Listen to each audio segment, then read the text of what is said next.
ज्ञान वो इन्वेस्टमेंट है जिसका डिविडेंड यानी मुनाफा जीवन के अंत तक मिलता रहता है।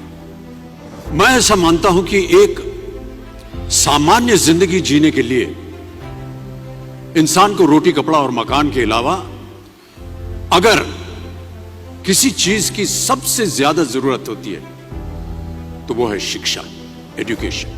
आपके पास यदि धन है तो आप उसे गोल्ड में कन्वर्ट कर सकते हैं। धन हो या सोना, दोनों के कम होने का या खो जाने का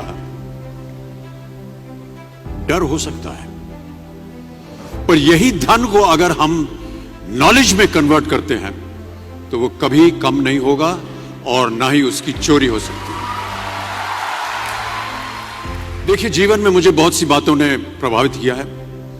मेरे ये अनुभव सुनने में शायद साधारण लगे, पर इनमें छिपा सार असाधारण है, अनमोल है। यदि मैं आपसे पूछूं कि सबसे शक्तिशाली व्यक्ति कौन है, सबसे शक्तिशाली व्यक्ति कौन है, तो कोई कहेगा कि जिसके पास पावर है, वेपन्स हैं, शस्त्र है, धन है, किसी देश का राजा या किसी सल्तनत का वारिस है। मेरा ऐसा मानना है कि वेपन्स, मनी किसी को पावरफुल नहीं बनाते, या अगर बनाते भी हैं तो कुछ समय के लिए ही बना पाते। दौलत आज होगी, कल नहीं। शस्त्र का ज्ञान तभी तक काम आएगा जब तक वो शस्त्र चल सकता है। Once it is used it becomes absolute. पर शास्त्र का ज्ञान कभी नहीं रुकता। Knowledge can never be obsolete.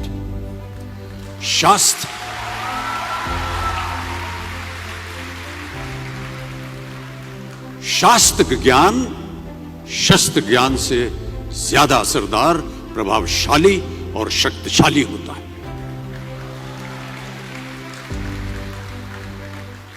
अब देखिए, एक राजा ने कितने राज्यों पर विजय प्राप्त की, कौन कौन से शस्त्रों का इस्तेमाल किया, कितने सैनिक थे, यह शायद आपको याद न हो, पर जीरो की खोज किसने की, बल्ब का आविष्कार किसने किया, राष्ट्रगान किसने लिखा, ओथेलो मैकबेथ की रचना किसने की, ये आपको जरूर याद रहेगा।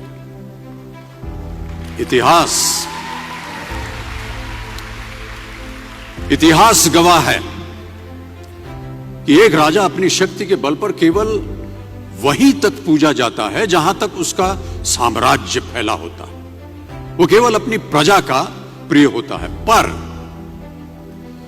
अपने ज्ञान की कीर्ति फैलाने वाले Albert Einstein, William Shakespeare, Rabindranath Tagore सिर्फ अपनी जन्मभूमि में ही नहीं बल्कि पूरे विश्व में पूजे जाते हैं। संपूर्ण मानव जाति के लिए वो प्रेरणा स्रोत बनते हैं।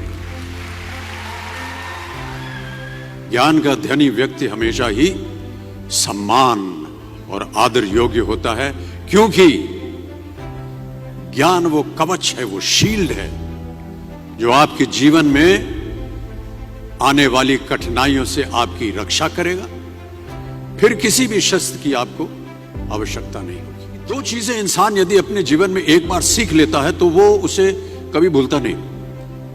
एक है तैरना, स्विमिंग, दूसरा है साइकिल चलाना।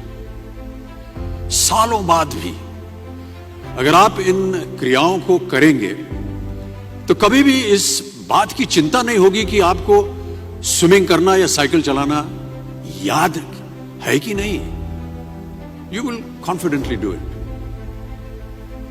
काश कि हम पढ़ाई भी इसी नजरिए के साथ करें,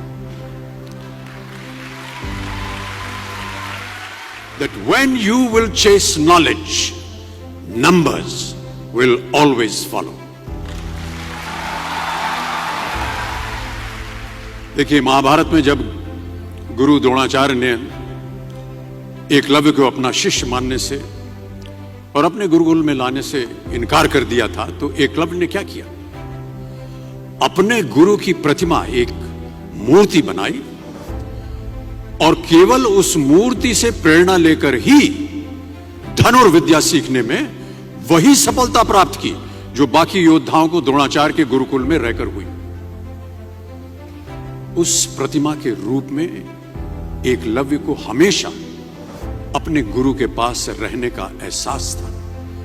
और जब